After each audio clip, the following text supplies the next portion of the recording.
wise man uh, answer with windy knowledge and fill his belly with the east wind? That's what Zophar or Eliphaz asks Job at the beginning of chapter 15, talking about Job calling him windy. And then in chapter 16, Job opens up with basically turning that on its head and saying to his friends, "Shall windy words have an end?" In Job chapter 16, verse 3. He turns their argument back on them.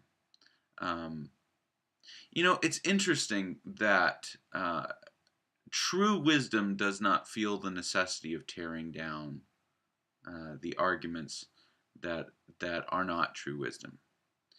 I've always been concerned when people become one topic, one subject, one sin preachers.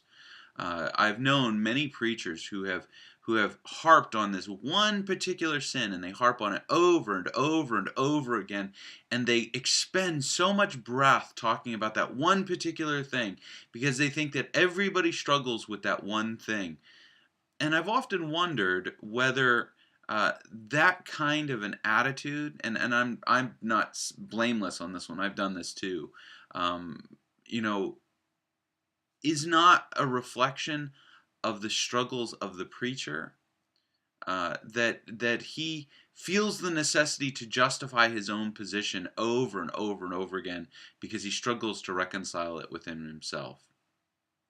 And Job here, he turns this back on Eliphaz because Eliphaz is accusing Job of just blowing hot air, is what he's accusing him of. And Job simply responds with, who's talking? Who's blowing all the hot air? Who's justifying their position? Again, Job has not ever argued, I know why this happened. It's these friends who are doing it. Job is simply saying, I don't know why it happened. I wish I knew why it happened. And when people are constantly attacking and constantly justifying their own position and constantly accusing others of things, you have to wonder whether there is a deep felt insecurity there. And so in our faith, let us be confident of what we believe. Let us seek it out and test it and try it and find it to be true.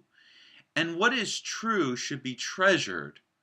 And we should not have the necessity to repetitively attack those we disagree with if we're confident in what we believe.